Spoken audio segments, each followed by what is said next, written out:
Naam, fungua nami katika kitabu cha Matendo ya Mitume.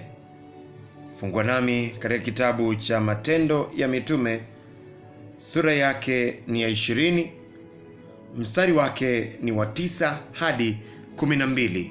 Acts of Apostles chapter 20 verse 9 to verse 12. Matendo ya Mitume sura 20 mstari wa 9 hadi mstari wake wa 12. Katika sehemu ya himizo asubuhi ya leo, Biblia yangu inasema hivi kuanzia mstari wake wa 9. Kijana mmoja aitwaye Yutuko alikuwa ameketi dirishani wakati Paulo alipokuwa anaendelea kuhutubu. Yutuko alianza kusinzia kidogo kidogo, na hatimaye usingizi ukambana, akaanguka chini kutoka ghorofa ya 3, wakamwokota amekwisha kufa.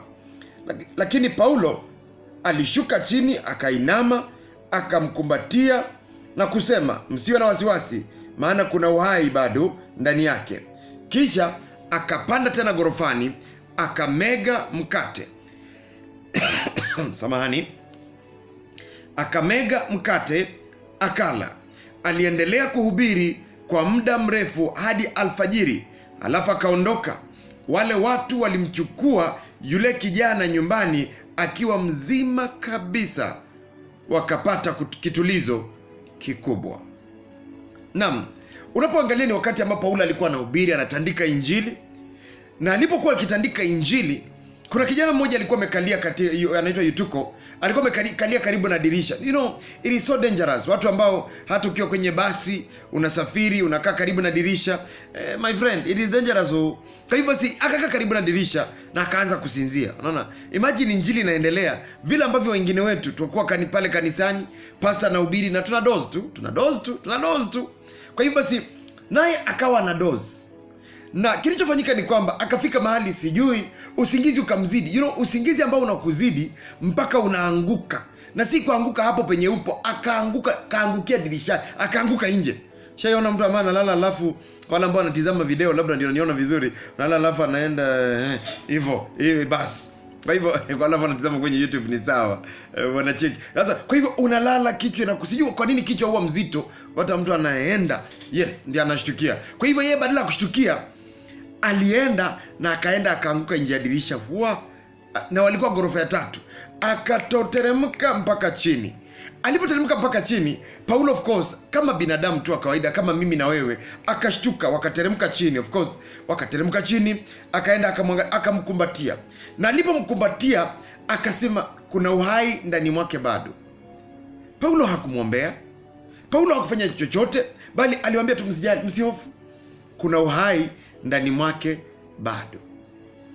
Na nikiwa natafakari kwa nini Paulo aliamua kutomwombea, ni nini hicho ambacho kilifanya Paulo alipogundua akarudi, akarudi huko juu, akamega mkate, akaendelea kutandika injili mpaka alfajiri. Yaani pasipo kumind huyu mtu ambaye aliamka chini, kijana ambaye ni kijana barubaru, ameamka chini, ni kama amekufa. Of course kutoka ghorofa ya 3 ndio ni kama hana uzima ndani mwake, ni kama ameenda, lakini yeye akasema bado kuna uzima ndani mwake.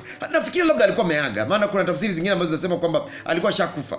Lakini Paulo na alipomshika hivi, of course huenda alimnenea, lakini sijui. Biblia inakili kusema kwamba alimwombea. Lakini napoangalia pale natambua kwamba Paulo alimshika na akarudi juu, akaendelea na injili. Na kuna jambo moja nikawa nalipokea kutoka pale, kwamba kisa hiki hakikuwa cha kawaida tu. Kulala usingizi mpaka uanguke nje ya dirisha uende nje, si kitu ambacho tunakisikia cha kawaida tu. Lakini kuna jambo fulani pale ambapo wakati Paulo alikuwa anahubiri injili imeshika kweli. Na hiyo ni mbinu moja ya kumtoa Paulo kwa the main course aende kwa vitu minor. Na hivyo ndivyo basi shetani, wakati mtumishi wa Mungu unaendelea na kazi yako, unaendelea na huduma yako, unaendelea na safari yako, shetani ufika mahali akiona kabisa umeshika barabara vizuri, analeta zile zinaitwa disruptions, zile vizuizi vya kufanya usiende kule mbele, upate kuchanganyikiwa na uharibia muda kwa vitu vingine. Mmefika mahali mnapanga harusi vizuri, na baada ya kuanza kupanga harusi, do you know watu wengine wachumba wanatofautiana juu ya nini? Yaani hamjapata mtoto hata mmoja, lakini wamekosana kisa na maana Mzee anataka watoto 6, mama anataka watoto 3. Kwa hivyo inakuwa tofauti. Mpaka mnahairisha harusi kwa sababu hamjaagiri. Yaani saa hizo hamjui kama mtapata hata mmoja. Na ndio hao mmekosana kwa sababu mmoja anataka 6, mwingine anataka 3. Disruptions za kishetani zingine huja hivyo. Na wakati mwingine ndio hao mko pamoja, mnaendelea vizuri, mnafanya biashara pamoja, mnasonga mbele vizuri, alafu kitu inatokea tu mnakosana.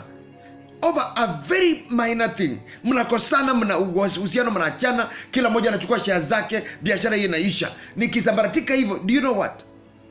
Shughuli zenu za kwenda kujipanga, sijui tununue shamba, sijui tujenge, tufanye nini, biashara yetu inawiri, haiko, imeisha. Shetani amewasambaratisha. Na ndio mbinu yake. Umefika mahali uko kwenye huduma. Mwangalie Paulo. Tukirudi hapa kwenye Biblia. Paulo anatandika injili, watu wameketi wanabarikiwa. Alafu from nowhere kijana mmoja anaanguka huko chini. Watu umati wote. Na ujue whether you like it or not. Nafikiria watu ambao walikuwa kwenye kesha hapo wote walichomoka wote akaenda huko chini kuona huyo kijana. Kwa hivyo hiyo kesha ni kama ilisimama kwa muda. Kama ingekuwa ni mpira ungesimama kwa muda. Wangesema hiyo itakuwa wataongezea kwa overtime. Lakini hiyo ni kesha, kikucha kumekucha. Kwa hiyo basi ikasimama kwa muda. Na nafikiria hivi, mawazo yangu kwamba huenda wakati Paulo alimshika akamkumbatia, akasikia sauti, akatambua kwamba hii ni kubadilisha the main agenda of the kesha kutoka kwa kesha mpaka kwa huyu mtu. Ndipo sana akaambia watu fanyeni hivi. Maybe alikuwa ameaga dunia. Kwa hivyo naye kwa imani akajua huyu juu main agenda ya shetani haikuwa kuua huyu, ilikuwa ni kuharibu hiyo meeting. Kwa hivyo alipotambua hivyo akarudi huko juu. Hata hakushughulika na huyu kijana tena. Hatuambiwi kwamba alienda akamwombea tena. Lakini la ajabu ni kwamba asubuhi ilipofika, jamaa aliendelea kachapa injili mpaka asubuhi. Yaani ingelikuwa sasa hivi angesema unaona pastor siku hizi wanaongea tu, wanafikiria tu sadaka. Angalia mtu amekufa hapa amshughulikii, ameenda tu huko ndio apate sadaka. Watu wangeongea vile ambavyo wangeweza kuongea. Lakini ninapoangalia Paulo alitambua kwamba nia ya shetani pale si hata kuua huyu mtoto, ni kuharibu mkutano huu. Maana ni watu wangapi ambao watajua ukweli kupitia kwenye mahubiri haya, na baada ya kujua ukweli wafike mahali wapate kuwekwa huru. Kwa hivyo shetani hakutaka watu wawekwe huru. Kwa mfano, uko pale kanisani, injili inaendelea vizuri, ama uko pale nyumbani unafuatilia online, alafu all of a sudden mtoto anaanza kulia tu. Analia tu. Unamnyamazisha, analia tu. Alafu wakati mahubiri yanaisha mtoto amenyamaza. Ananyamaza kwa sababu anacheza na alikuwa analia na saizi ametulia. Unashindwa, unaangalia diapers unapata ziko sawa, unaangalia unampatia chakula anakataa. Yaani unashindwa nini mbaya? Disruptions za shetani huja tu kuleta vizuizi kama hivi. Hata kuna mwingine asubuhi ya leo tunapoendelea na injili hivi, unapata kuna kitu kimefanyika tu. Umesikia kitu kinaanguka chini, pengeling, ukienda kuangalia maana akili imetoka hapa, unashindwa nini inafanyika. Basi umekuwa disrupted. Kitamburudi tena ushike, it takes time. Na ndipo sasa basi ninaporekodi hivi na make sure kama kuna kitu labda disruption ilitokea ukakosa kusikia vizuri, huwa narudi na post kwenye YouTube.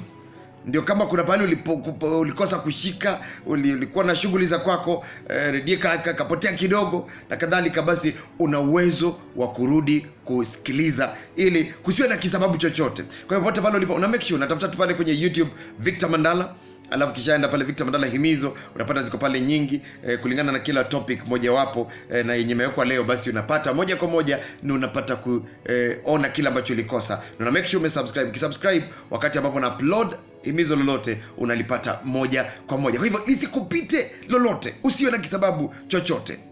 Naam, napoangalia pale wakati Paulo alitambua hayo, mpendwa msikilizaji, kila alichokifanya Paulo aliendelea na mkutano. Na ukisoma mstari wa mwisho pale wa 12 pale ambapo tumesoma, Biblia inasema kwamba wale watu walimchukua yule kijana nyumbani akiwa mzima kabisa, yani hata hana alama, mzima kabisa.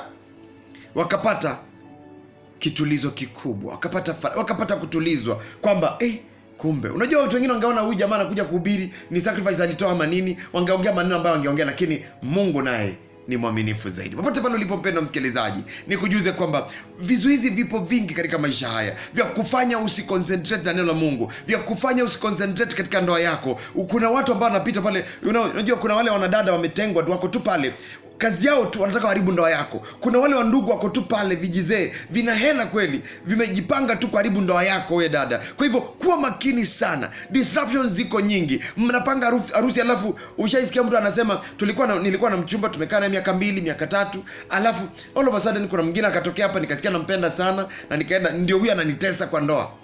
Na uliacha yule ambaye mlikuwa na yeye kwa muda mrefu, ukaangukia huyu haraka. Hai, Mungu atusaidie.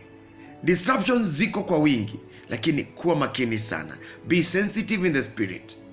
Ili sema mpinge shetani naye atatoweka. Mungu atusaidie. Baba, tunasema ni asante kwa ajili ya neno lako. Tusaidie, tuwezeshe Baba, tupate mfalme kulielewa na kulifanyia kazi, tuenende sawia na makusudi yako, maana Bwana unatuwazia mema. Disruptions zozote za kimaisha kikawaida, kama ni biashara, kama ni kazi, tunazikataa. Na zile Baba za maisha kiroho, maisha ya kiwokovu, kihuduma, Baba, chochote ambacho kinakuja kuzuia huduma ndani mwetu, kinakuja kuzuia baraka ambazo umeziweka juu yetu, kinakuja kuzuia umoja wa familia zetu, Baba, ninakemea disruptions za kila aina kwa jina la Yesu Kristo. Zaidi ya yote zinapokuja, Baba Mungu, tupe macho ya ndani, tupate kutambua kwa mapema, ili Bwana tusianguke mtegoni mwa shetani, bali tupate kuwa washindi. Kama vile Paulo ilipofanyika, akateremka chini, akakumbuka mapema, akatambua mapema kwamba hii ni mbinu ya shetani, akarudi kuendelea na Injili. Baba, tusaidie that tukapate kutambua mapema na tuendelee na the main course, tuendelee na ule huduma na kile Mungu umekusudia tukaweze kutenda, tusibadilike, tusidivert chochote, attention yetu isikuwe diverted, bali Mungu tukutazamie wewe peke yako, maana unaweza. Katika jina la Yesu Kristo naomba nikiamini, amen. Amen. Mungu akutende wema popote pale ulipo. Kumbuka basi katika himizo ile kwa wale ambao wanasema kwa radio, wanasikiliza kwenye radio, make sure umeenda pale kwenye YouTube, tafuta Victor Mandala himizo, then ukifungua video moja pale chini utapata neno subscribe. Make sure umesubscribe ili tuzidi kuhubiri kwa pamoja, uzidi kukopi ujumbe huu na unaweza download, copy the link, share ili tuzidi kuhubiri Injili isambae kote kokote. Tutiane moyo na tufunzane. Chuma huna chuma nyingine. Kwa hivyo make sure umekopi na vile vile pia umeweza kushare. Mungu akutende wema katika yote. Kumbuka basi na wale ambao wanatizama na wale wa radio na wewe ambao unitizama kwenye YouTube, naomba hivi, hapa chini tu kuna neno subscribe. Kwa hivyo make sure umesubscribe pale, na kama ujumbe umekubariki, najua kwamba una uwezo wako wewe pia kuhubiri ujumbe. Unaweza kachukua ukahubiri, sawa. Unaweza vile vile pia copy hiyo link, copy tu na ushare kwa Facebook page yenu, vile vile kwenye WhatsApp group yenu, ili uzidi kuhubiri. Ama kuna mtu ambaye ungependa apate ujumbe huu pia, unaweza kumtumia mke wako, mume wako, mzazi wako, mtoto wako na kadhalika. Copy, feel free. Unaweza download pia ukitaka, watch kwa wakati wako, ni sawa. Mungu akutende wema. Lakini zaidi ya yote nakukumbusha hivi kwamba subscribe ndio nikiweka mahubiri yoyote mengine, nikiweka himizo lingine lote, uweze kuliona moja kwa moja. Kwa hivyo make sure pote pale ulipo subscribe to one big family, au sio? Tuzidi kutiana moyo, tushare ujumbe, tuhubiri kwa pamoja. Huyu hapa ni Victor Mandala, ndugu yako. Nawe pia naomba hivi, make sure subscribe pale kwa channel hii, na itakuwa vema zaidi. I love you all. Shalom.